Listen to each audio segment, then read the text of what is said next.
Good morning, everybody, and welcome to LinkedIn Live. Now, while we just get started, while people start to come on board, hopefully, then how about just type in the chat box, where you're watching from.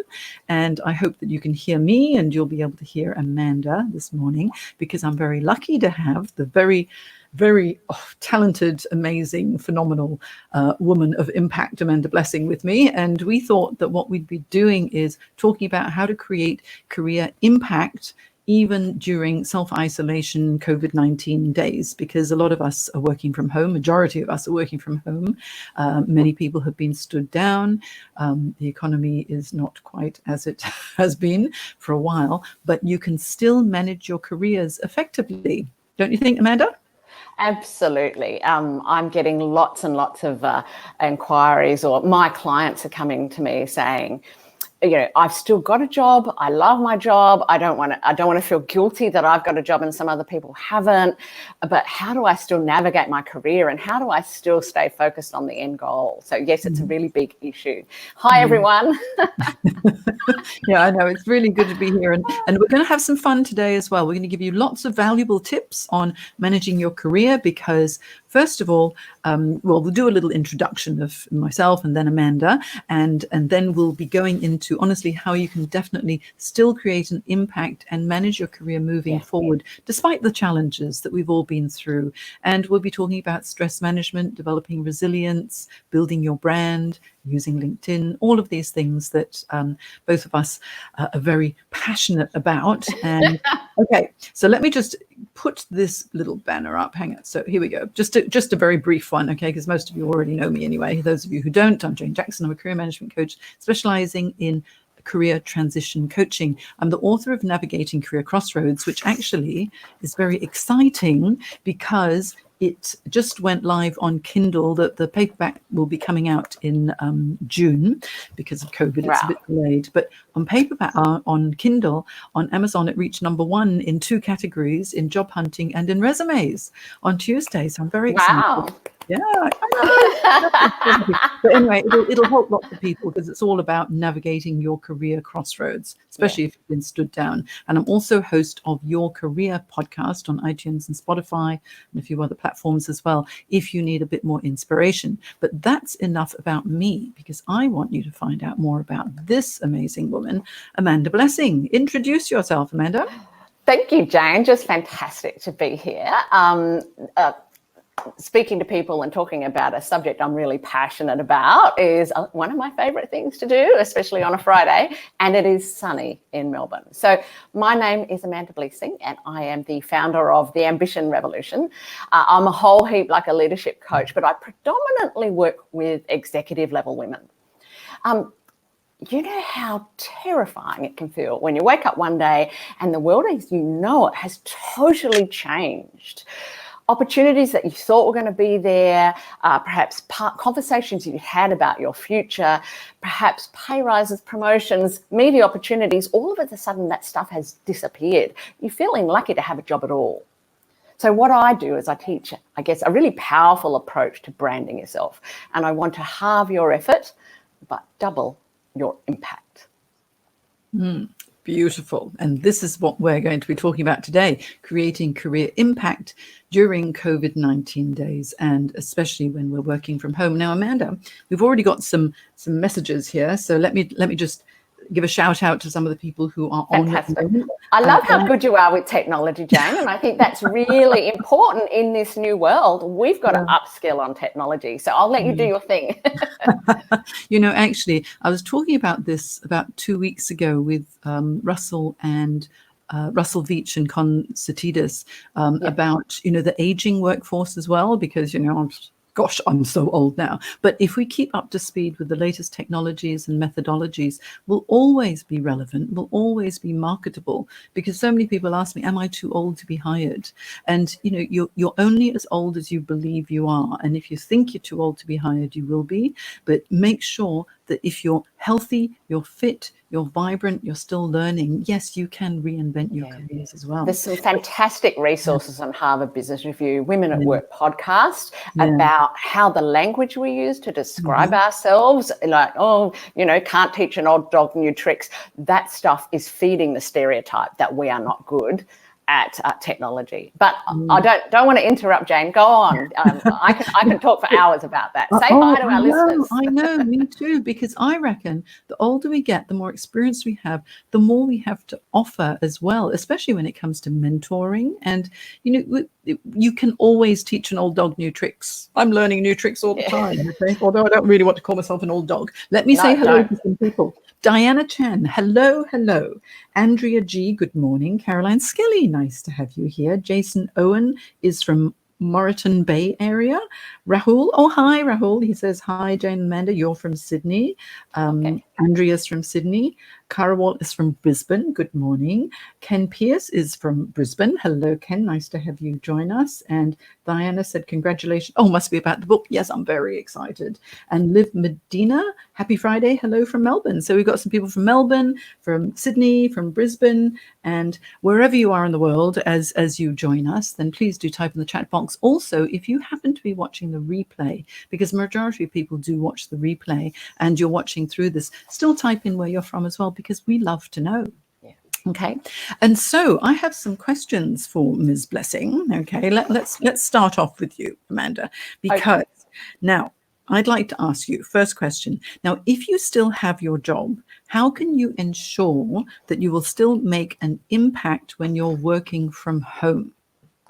Yes, huge issue. So this is the sort of conversation I'm having almost daily with my clients who are still working, and I'm pleased for my clients, but most of them are still working. In actual fact, I had a client land a role just yesterday. So I've had 4 clients land roles in the last 5 weeks. Very exciting. Anyway, if you're still working and you're just worried, like the old ways of demonstrating eagerness and that you were keen and ambitious and you had your eye on the prize, and the old ways of demonstrating that sort of stuff are gone. And we call it FaceTime, not the app. FaceTime, getting FaceTime with your boss, getting FaceTime with decision makers.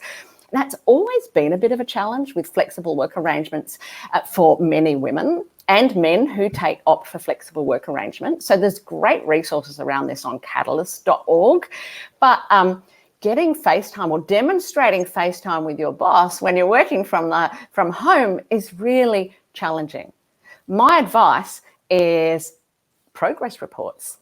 Keeping your boss updated with regular progress reports. Don't wait to the end of the week or don't wait for the meeting. Keep him or her updated. This is just keeping you in the loop. Wanted to let you know this is happening. Manage upwards and give great progress reports. So is that a good piece of advice, Jane? Would you use that? I think that's a great piece of advice, mainly because, sometimes people think out of sight, out of mind. Yes. And, that so many organizations have been reluctant to have the flexible working arrangements. Well, honestly, the past 6 weeks, we've seen, yes, it can work. But there's still some people who have a little bit of old school thinking, you've got to clock in and clock out. Yeah. But, everyone's got different ways of working. And to be quite honest, I prefer working late into the evening rather than starting early in the morning. Yes. So as long as I get my work done, but people need to know about what it is that you've done. It's probably good just to keep a tally of everything that you've ticked off as well. And I think that if you're able to have regular meetings and catch-ups, I'd say at least twice a week, so everybody knows, where everyone is at with each project that you're working on, that really helps. But also, using LinkedIn is very useful too, because I'm thinking for those who've been stood down and might be thinking about making a bit of a career change, or they might need to be looking for another job, because 93% of recruiters and hiring managers tend to go to LinkedIn as their first point of contact when sourcing for candidates. If you think, I've really got to think, what's my plan B if I don't go back to my original job because of, things that might have happened within COVID, especially, the airline industry and hospitality have been affected so badly. If you start to leverage your brand on LinkedIn and make sure that your messaging is very clear as to who you are, what you can do, the solutions that you provide, then you'll be able to market yourself much more effectively as well. Yeah. Yeah. I totally agree. My advice to anyone that I speak with, I give this advice in my keynotes and my workshops, is post at least minimum effective dose once every 30 days. Apparently, according to research, only about 3% of people post regularly on LinkedIn. So that means that you are in a different category. And recruiters tell me that they often look at, there's a particular search criteria that they use, they get a different platform, and they often use that search criteria, those who posted in the last 30 days, because it slims down the offering. It means they don't have to look at 2,000 names, they've got 20, and those 20 are going to respond to them on LinkedIn. They're obviously subject matter experts because they're talking confidently about and sharing about leadership or their domain expertise. So they're likely to be a good caliber candidate. So my advice is a minimum effective dose of once every 30 days. If you could do it once a week, that's even better. Yeah, that's right. We're pretty active on LinkedIn, aren't we? Amanda, which is good. But, sharing your thought leadership, especially, as leaders, and even if you're not, in the C-suite, and you can practice self-leadership because you know stuff. You are an expert in your area, regardless of what you're doing. You can always write an opinion piece, create your own content, and post it as well. Because I find so many people are sharing other people's content, which is nice because it's very interesting. But if you create your own, then you start to position yourself as the thought leader, and it makes you more desirable in the eyes of employers as well. I want to ask you, Amanda, because you wrote this book, let's just change this banner now, Invisible to Invincible. And so many people say, oh, I don't want a big note myself. Yeah, good. Look at that. But look at her leg. Look how high up that leg is. Honestly, I used to be able to do that stuff anymore. But fantastic book. But Invisible to Invincible. Give us just a little bit of an idea as to, say, someone who's feeling a bit reluctant, because a lot of people think, I just don't want to brag, or I don't want to put myself out there. What if people laugh? Or what if no one reads it? Or if no one listens? Or who cares if I put anything out there? What would your top tip be for someone to take the plunge and stop being invisible and let people know what it is that you have to offer? So my biggest piece of advice for anyone who's beginning this self-promotion journey, because results no longer speak for themselves. And even if you've got a great boss, they might resign, retire, or be made redundant. So we've got to learn to do this for ourselves. But most of us feel pretty icky about it. It just goes against the grain, especially if you've come from a culture of humility, or you've come from a culture that really still teaches that results should speak for themselves and you shouldn't big note yourself. And let's face it, many women have had that drummed into them from a young age. It's take the self out of self-promotion and instead focus on the problems you solve, the difference you make, the value you add. Focus on outcomes, impact, and there's that big word that we're talking about today. Focus on the difference that you can really make. When it comes to the difference between masculine and feminine ambition, often people say women just aren't as ambitious as men. And I call bullshit on that. Can I say that, Jane? Amanda, you can say anything. I call bullshit on that. It's simply not true. And what research tells us is that the way men and women correlate success and ambition is slightly different. So men tend to correlate success and ambition with financial gain. I get a promotion, it comes with a pay rise, therefore I'm successful. And let's face it, we socialize our boys to think like that. So it's no one's fault and it's not wrong. We expect our men to think like that.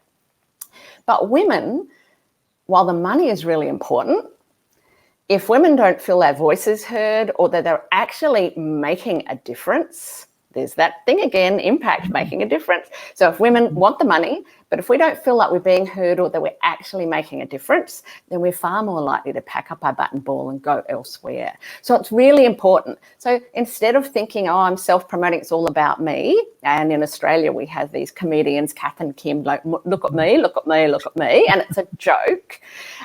We don't want to be like that. What we want to do is stay in service. This is the impact I deliver for the organization. These are the results I've delivered in the past. This is how I can help in the future. And when you focus on it that way, it's far easier. Okay? Yep, absolutely. I 100% agree. There's also another saying besides the look at my thing. I'm trying to do my Aussie accent the best I can. In Australia, but I think it's not just Australia. This really is a global thing. The tall poppy syndrome.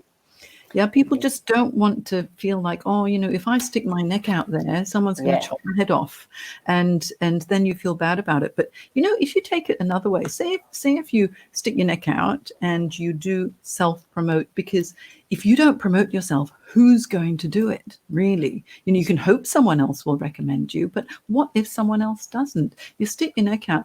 If someone thinks, oh, I want to knock him or her down, it's usually because of their own insecurities or what they're lacking as well. Because I think it's so much better if someone does really well, let's bring them up as well. Because if you're congratulating someone else and supporting them, this collaboration is really important. It's a bit like, we're collaborating now, aren't we, Amanda? Because I really admire what you do. Don't know what you think about what I do, but never mind.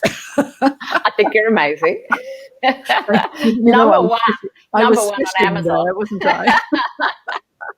but I mean, honestly, because I've known Amanda for such a long time now, and Amanda's a really powerful woman. She does so much, and Amanda sticks her neck out, don't you? Yes. And it's scary. I mean, I stick my neck out, and it's scary. And sometimes I think, should I do this, or should I say this? And I think, you know what? Let's just put it out there and see. And I think the most important thing is whatever you put out there, make sure it's of value to someone so that it's going to benefit someone, it's going to help someone. And that's really why we're here. I just want to let you know, Amanda, we've got a few more messages here. Hang on. Lots of new comments. Let's just give a bit more of a shout out. Let's see who have we got. Anne-Marie. Oh, Anne-Marie wrote, hello, nice that you're here. She says, loving the energy and fun listening to you both. Thank you. Oh, very welcome.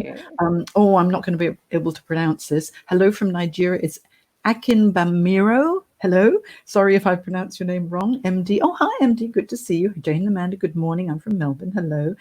Carla, happy to connect with you all. Rahul, excellent advice, Amanda. Darren Charvel. Hello, Darren. Hi, Jane. Love your philosophy and energy. Thank you so much. Russell Beach. Jane, my first real webinar for me. Oh, how exciting. Oh, wow. Good. Great. You're here, Russell. Carla says, it's a great book. I highly recommend Amanda's book. Oh, thank you, Carla. Invisible to Invincible, yes, and from Melbourne. And then Carla says, 100% agree with you both ladies. Tall poppy syndrome is alive and well. We should all support each other and lift each other up. Exactly. And whether male or female, let's just really celebrate other people's successes, because it all sort of reflects off on you as well. And I reckon the more people you support, the better. And now you were talking, Amanda, about marketing collaboration. So this is, for people who've got their own businesses, but you can have marketing collaborations as a career professional too. And a little bit like what we're doing now, because you end up with a greater reach, don't you? Yes, I think in this environment, the COVID-19 sort of the fear that surrounds the potential economic fallout and the worry about when all this is going to end, I think this is a really good time to focus on partnerships and collaborations, whether you're a consultant or an executive. If you're a consultant, it's helping you build lists. You're getting more leads. You're getting, you're spreading the word in a different way to a different audience. But if you're an executive, it really is once again building that digital branding, etc. And executives and leaders of the future, basically my rule is she who can do video will win. Now remember, I predominantly work with women, but it's suitable for men as well. If you can master this new world of digital and video and LinkedIn, you are going to be on a winner. I'm typing this. Oh, great. I just added she or, hang on, let's show it. She or he who can do video. Yes. I like that. There's a little tweetable tweet or a quote. It's true, because video now has become so big, and we like to consume content because quite a lot of us are lazy in a way, and it's so much easier to watch a video than it is to, go and read. And so if you're able to consume content via video, you can learn so much. And many of us are very visual too. So with, like I have a YouTube channel, you have a YouTube channel too, right, Amanda? Yes. Yeah, I don't know what the link is. Do you know what your URL is? I tend to keep, I have a YouTube channel, but I tend to keep it for my clients, so it's closed off. I use it for the webinars that I record for my clients, all the educative content. Yeah, okay. I've got this, youtube.com, Jane Jackson Cremorne. They won't let me change the URL, but I have a lot of career advice on that YouTube channel if you want to follow it, and you can always ask me questions as well. Now, I have another question for you. I was going to say, I've got some questions for you, because I think it's really important, because your topic, your stuff really, for those who are out of work, I think it's really, really critical. So what about how can those who are really feeling anxious cope with concerns about coronavirus and their jobs and their family and the economy right now? What's your advice? Oh, the anxiety that people have been experiencing. I've had so many clients that I've been working with. It's like, how do I cope? How do I cope? Because it's not just the health side of things that people have been concerned about. And thank goodness in Australia, we've done so well. I mean, our government has really been on the ball to clamp down on this. So for us, we've been very lucky that restrictions are going to start to be lifted. And I think in the next few weeks, even restaurants may be opening. We'll have to do it very slowly, because I'm a little bit nervous. Let's wait and see. I'm not sure all our premiers are on the same page, so I'll wait. In Melbourne, I had my first. I had my first appointment out of the house yesterday. I was quite nervous. I wore a mask, but lots of people are walking around without masks. So we'll wait and see. Yeah. I had my mask on when I went to have my flu jab 2 weeks ago, and I felt much better. But anyway, that's done. But with regard to managing your anxiety, first of all, there are many. Remember that we're experiencing acute stress, and if there has been other stuff going on in your life as well for a little while, you could be experiencing cumulative stress. So you need to really take action to be able to manage those stress levels. So first of all, many people are experiencing obviously the health issues, and they're concerned about COVID-19. Then it may have affected their jobs. So perhaps they've been stood down. Perhaps they've taken a 20% pay cut for a while. Perhaps they don't have a job anymore because the business has closed down altogether. And so everyone's going through varying degrees of concern because of that, because everyone needs an income. We've got bills to pay, right? Then with the children staying at home and homeschooling, depending on the age of the child, it can be quite challenging for many people that I know as well. And you're juggling multiple priorities. You're not able to focus the way that you normally focus. You're worried about becoming invisible because you're working from home, and will people even think that I'm relevant anymore? So all of these things may be piling up, and you need to take a breather. I would say there are a few steps that you can take that are very good for stress management. The first one is to exercise, because just going out, raising your heart rate, and we know the government has been telling us go and exercise. That's why we can still go out and do that. But honestly, raising your heart rate for about 20 minutes every day helps to reduce that anxiety and stress. Another thing that you can do is meditate. Meditation is excellent. And I have, let me just find, where is that link? This one here. If I share that, I've got 2 free meditations. If you like my voice, if you don't like my voice, you can just forget that altogether. But I am quite soporific, and I regularly put people to sleep. But there's one that's called Positive Affirmations to Change Your Life, that really is empowering. So if you start to doubt yourself, hop over there to janejacksoncoach.com/meditation, and it's free. You can just click on it and listen, but it will certainly calm you. It's only 10 minutes long, but it really is like a breath of fresh air, and I can guarantee that you'll feel a lot more relaxed and feel more self-belief after listening to it, because it's quite empowering. The other thing you need to do is talk to people. Don't bottle it up. Reach out to professionals such as, Amanda is, a career professional who helps executive women, C-suite women, really progress in their careers as well. But she's lovely to talk to. I'm lovely to talk to too, but Amanda's just amazing. But, talk to a family member, talk to a friend. If you need, go to a professional, a counselor, or Beyond Blue is an excellent site to go to. Of course, Lifeline, if you need to chat to someone and it really is getting too much for you as well. Another thing that many people are doing, this is the final one I'm going to mention, is get yourself organized, because there's nothing more stressful than being in a disorganized environment. So if you want to manage your stress levels, let's get the filing done, sort out your home environment. If there's a whole pile of ironing, just go and do it and you'll feel better, because taking action makes you feel better. Get yourself sorted so you know what you need to do each day, and stick to a routine and you'll feel much better. This is more like the life coaching rather than the career coaching, but it's so true. It's so true. I just want to interject on the action piece. There's actually a lot of science around the power of action. So from the decision making world, from the research into how firefighters make really quick, rapid decisions in stressful environments, we know that action precedes clarity, which precedes certainty, which then precedes confidence. So and then it's like a loop. It just all loops around. So you do something and then something more comes to light. So you either change direction or keep going the way you're going, and then you feel more certain about the decision you've made or the actions that you're taking, and then you begin to feel more confident. So then you're feeling more confident, so you take more action. It's a beautiful loop. So any action, even the wrong action, is better than no action. And the problem with crises and when we're stressed, we get frozen like a deer in the headlight. But we don't want to we need to find a way of finding the calm and meditation, as you mentioned, and then taking action, as you also mentioned. And there's some beautiful science around that. Yeah. And the hardest thing is the first step, isn't it? Yeah. Because, say if you're sitting on the couch or doing the couch potato thing and I should exercise. One of the words I really wish we could remove from our vocabulary altogether is the word should.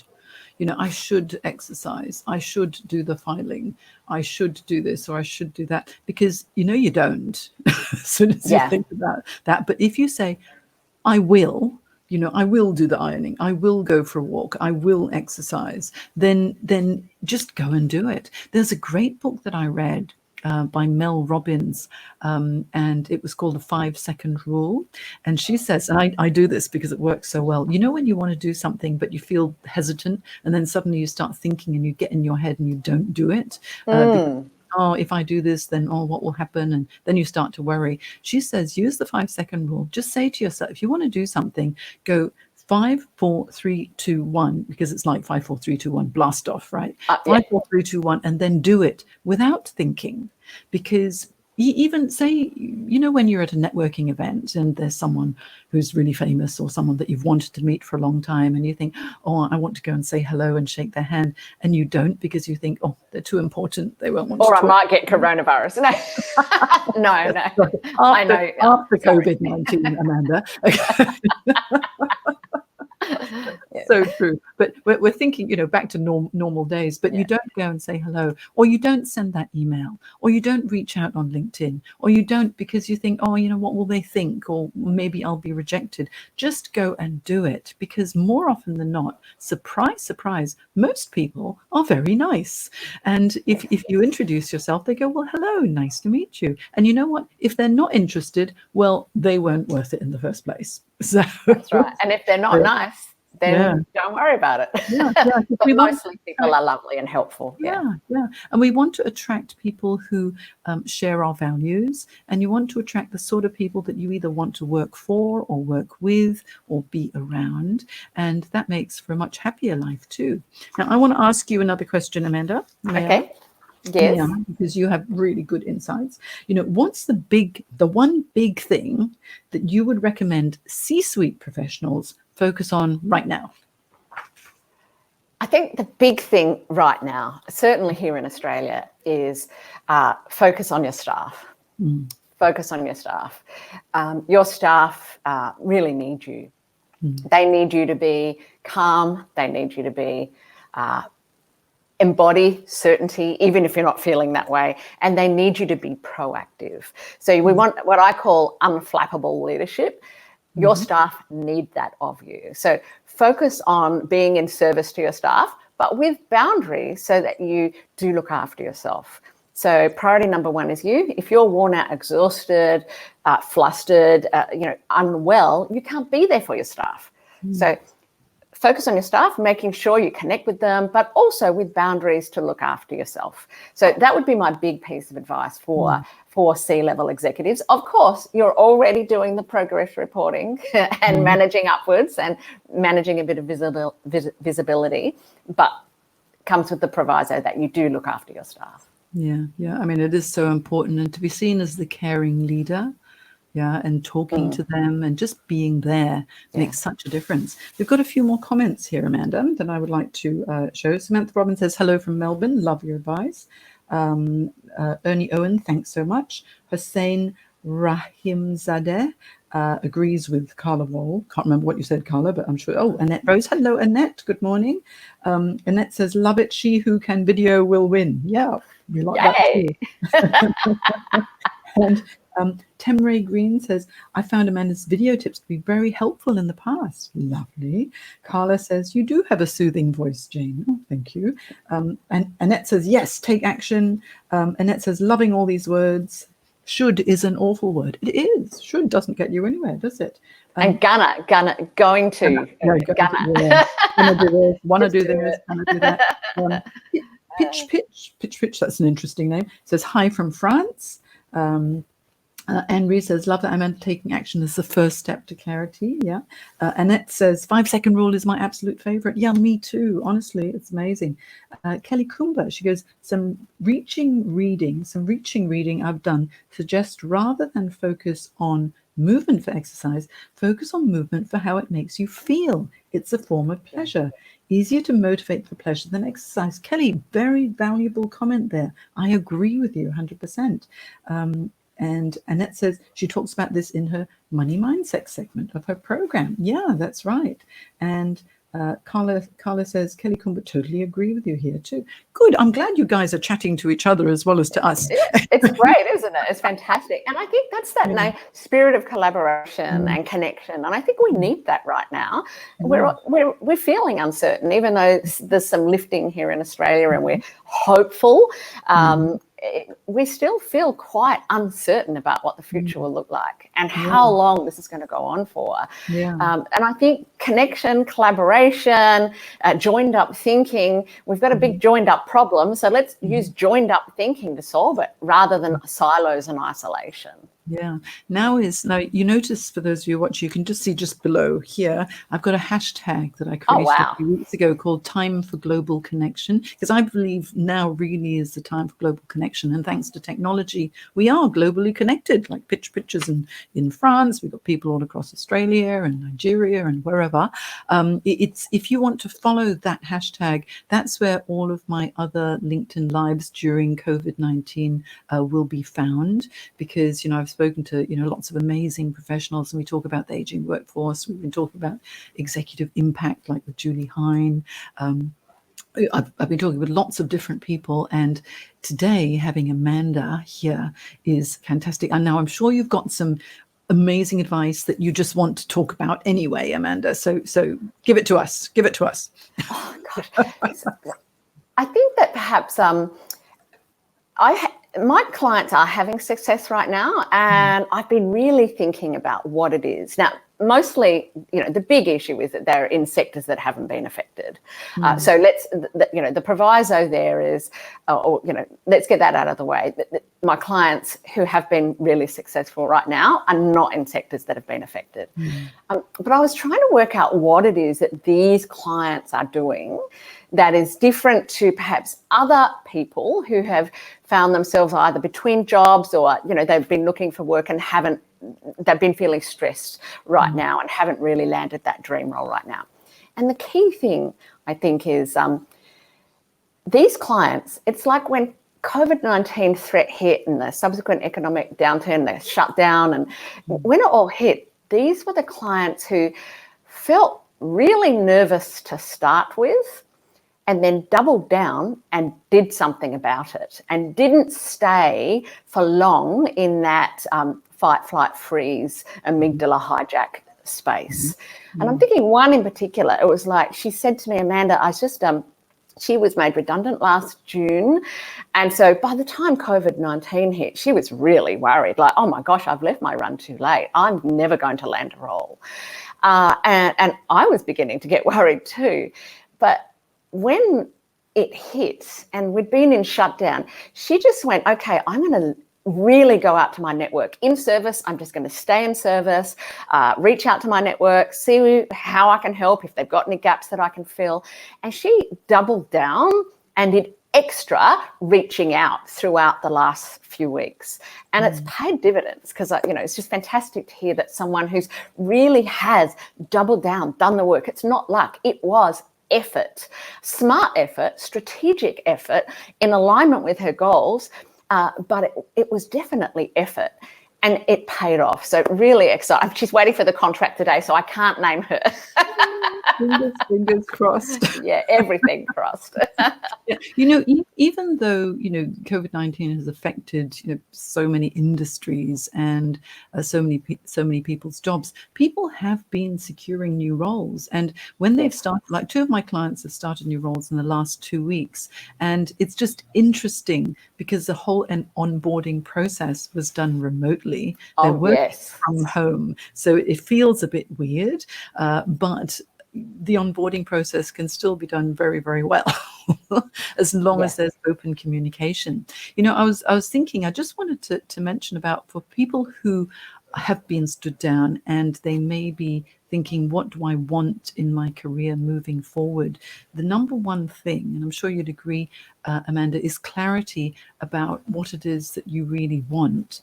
But in addition to that is clarity about what have you got? What have you got to offer? What is transferable? So what I've been advising people is if you are thinking about, I might need, a plan B if I'm not going to be going back to my original job, or maybe the job has already gone, there might have been a redundancy already, is to breathe, relax. First of all, to have a reality check as to where you are at. And first of all, have a reality check with regard to your finances and how long can you actually be in this transition stage before you must start to be earning some money in order to be able to continue. And usually, we have some time, so you don't need to panic today, but take stock of that. And then once you've got your finances under control, then think about what your top values are, the career values, because that really is what drives you. So your personal and career values. Then have a look at what your skills are, what you're really good at, but not only that, but where the high enjoyment level is too. Because if you're really good at something and you really love it, then it doesn't feel so much like work. Can we replicate that in the next role? You need to do some research and then identify the tangible accomplishments that you have achieved in your career to date. That's one of the hardest things for people to think about. We spend the most time identifying accomplishments because I'm sure you get this, Amanda. People say, look, I just did my job. Stop being humble. Women in particular, you say, oh, that was fantastic. And a woman will reply, oh, I was just doing my job. Whereas a man will more likely to just say thank you. That is the required response. If someone says you're great, just say thank you. Don't say, oh, I was just doing my job. It was nothing. It was something, because someone with your unique set of experiences and your unique expertise and your perspective did that job. And that takes skill and talent. So just say thank you. No one can do anything the way that you do it, because everyone is so unique. And even though someone else might have been able to perform the same actions or similar actions, the result might not have been the same. It might not have been as good. And so, write down and think, did I save time? Did I save money? Did I improve profits? Did I improve employee engagement? Did I make someone feel better? It can be perceived or tangible outcomes of whatever it was that you did, but document it, because first of all, it's a great confidence booster, and once you build your confidence, you don't feel so stressed either. So everything ties in together, and it's all part of taking, when you start to assess, do some self-assessments, you actually are taking action, and that helps to relieve the stress as well. And the more clarity you get about what you've got to offer the world and the difference that you can make, plus the problems that you solve, that makes you the valuable potential employee as well. So that those are some of the things that I think really now is a good time for people to be considering. And I think absolutely right. So one of the things we make a bit of a mistake with is sometimes we'll say, we're not really sure about what we want in the future. So what we need to be doing is saying, not saying, oh, here's a blank canvas, pick what you need. What we need to be saying is, this is what I'm really great at. So I know a lot of people, or a few people, sort of go, oh, here's my CV. What do you think I'd be good at? And it's like, no. You need to give people 3 things that you think that you'd be good at. And maybe you're worried that you'll pigeonhole yourself in the wrong pigeonhole, but it's better than saying, here's a blank canvas, because people don't know how to help you. So I think that's probably a really big issue for some people. It's like, oh, I'm not really sure. The other thing would be, in this environment, in this uncertain environment, we're not going to have the blank canvas, but maybe we don't want to be aiming for the dream role, or maybe we don't want to be changing into a new arena where we don't have a track record. So right now, play to your strengths. Now, if you're in the unfortunate situation where your sector is really affected, play to your strengths, but in a different sector. You're going to have far more success. So perhaps not shift, not going, oh, I think I'll go and dabble over here and get a job over here and expect the same money. It just won't happen. Not in this economic environment. So play to your strengths. Don't be a blank canvas. Clearly articulate your value and play to your strengths. Yeah. And especially, people need to have some money coming in. And I know some people have got the JobKeeper allowance, because that's starting to be rolling out very soon now. Some people may have already started getting it, so that's good. But it's not going to be enough. And it might tide you through for a little while. But certainly you're right about getting the dream job now is going to be much, much harder than any other time. But getting back into the workforce is the number one priority. So think about what you can do, because no matter what you do, you're still going to be learning a new skill, expanding your network. And I'd like to say that the important thing is that you must leverage LinkedIn. Okay? Oh, yes. Yeah, let me just put this leverage, if I can spell it correctly, LinkedIn. There we go. Just like video, he or she who can do LinkedIn well will really thrive. Not only is there the community aspects, and that's how we met, Jane, isn't it? And it's great networking. But I teach my clients how to post their way into the top job. So, it's about building a pathway, an on-ramp, a track record in alignment with your future ideal role.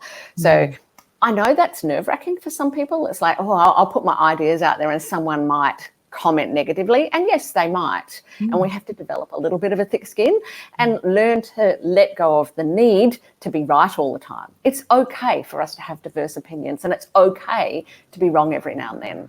And that's why I love LinkedIn, because in general, the community is really very supportive and adds value with their commenting, rather than perhaps on other platforms like Twitter, where there's perhaps a little bit more hatchet job commenting going on. Yeah. Well, that's because on Twitter, they can just tweet it and it's out there and it doesn't even generate debate. But on LinkedIn, I always think if someone has a differing opinion, I love to hear it, because that generates a really good discussion, and I could learn something new, they could learn something new. And sometimes you need to agree to disagree, but certainly if someone gives you a different viewpoint, let's explore that other viewpoint as well. And writing opinion pieces and publish it, because, LinkedIn, for free, you can publish. You can write your own articles on LinkedIn, and it will be right up there at the top of your profile. And it's such a good way to brand yourself. And for potential employers, if they read your article, they're getting to know you as an individual. You don't want your LinkedIn profile to look like a resume, because to be quite honest, resumes are not that exciting to read. I'm a former recruiter, so reading lots of them. But when you go through a resume and then you look at someone's LinkedIn profile, that's where it fills in all the gaps. And so even, some of the personal things that you do outside of work, and it could be voluntary work, or you're part of an association, or you hold a board role, those are things that you really need to add in there, because people can get to know you. And awards that you might have won, or papers that you've delivered, conference presentations where you've spoken. So there's a lovely little features section at the top of your profile these days where you can really change that and mix that up and make it look very visually appealing. It's fantastic, the changes that have come around more recently about that features area. I would imagine that recruiters do look at that stuff. I would imagine that they do look at that stuff in addition to your posting history and your publishing history. So the minimum effective dose I recommend before once every 30 days. That's just to beat the algorithm. The rest is icing on the cake. That's right. And there's so much that you can do on LinkedIn. Now, we were going to talk for half an hour. We've now talked for 45 minutes. I could talk to you all day, Amanda, all day. Now, what I want to let people know is a few things here. Now, if you want to find out more about Amanda, go to amandablesing.com, 1S, okay, amandablesing.com. A blessing in disguise. That's a nice way to think of it. My name's Jane Jackson. I can't really do anything with it. Which is such a shame. But what I'd like to direct people to is this meditation, because right now this is going to calm you down. It really is. It's going to calm you down. It'll make you feel empowered. And the feedback I've got from there are actually 2 meditations at that link. One will really help you to sleep if you're having trouble sleeping and you're tossing and turning. The other one is going to be self-empowerment, because whatever you're going through at the moment, you are enough. Just believe in yourself and you are enough. And just here, I've got some free career resources, like how to get a job, podcast courses free. Just download whatever you want. It's all there as well. And Ms. Amanda Blesing, here, just there. Remember, Amanda is the author of Invisible to Invincible.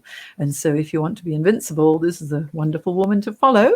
And so thank you so much, everybody, for joining my Time for Global Connection series. It's an honor to have you, Amanda, join me. And thanks for sharing great insights, because it's always good, to toss around ideas and give people a different perspective as to how they can handle challenging situations. Yes.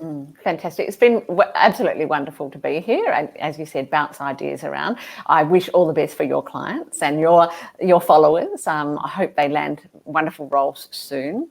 And good luck to all my clients as well. Keep on reaching, keep on aiming high, because the world needs more women leading. The world needs more women making a difference, and men, but we need more diverse leaders, or we're not going to solve this problem right now. Yeah, that's right. Amanda, hold up your book. I want to take a screenshot. Okay, lovely. It's awkward to do this, just so that the people watching, it's actually really awkward to do that. Move your head over a bit, that way or that way, whichever way you like. Okay, are you ready? Okay, nice smile. It's reversed. So it feels very odd. Yeah, that's right. And of course, I have my book here. I'm doing my weather girl thing. Look how small my hand gets. How weird is that? Because I've got a green screen. I put it back. There we go. Thank you so much, Amanda. It's been such a pleasure. Let me just double check and see if there's any urgent messages here. Carla Wall says, people first, results second. Yes. Carla says, Amanda teaches you how to be a humble brag. Like that. Yes. Hussein says, great video tips. Thank you very much. Eve says, thank you, Jane and Amanda. So lovely, great advice and information. Thanks so much. Kelly says, thank you both. Great insights. It's been a pleasure to have joined it. So lovely that you joined us as well. Ken says, thank you. Great session. Samantha says, great tips, helpful insights. Thank you so much, Jane and Amanda. I will certainly check out your meditation exercises, Jane. Fantastic. It's been lovely. If you're watching the replay, just put hashtag replay and ask any questions you like. Yeah. Amanda and I will be going through and having a look at your comments and then responding if we need to respond as well. But of course, you can also always send Amanda a direct message or me a direct message if you've got any questions. And of course, if you're looking for a job, Navigating Career Crossroads. This is the second edition, and the first edition came out 5 years ago, but this has got all the new updated stuff about LinkedIn and also, the features and LinkedIn Live and all that sort of stuff. So I think fantastic. Kind of fun to read it. So sayonara, Amanda. I'll be seeing you on LinkedIn. See you on LinkedIn, if not before. Thanks, everyone. Bye-bye. Bye.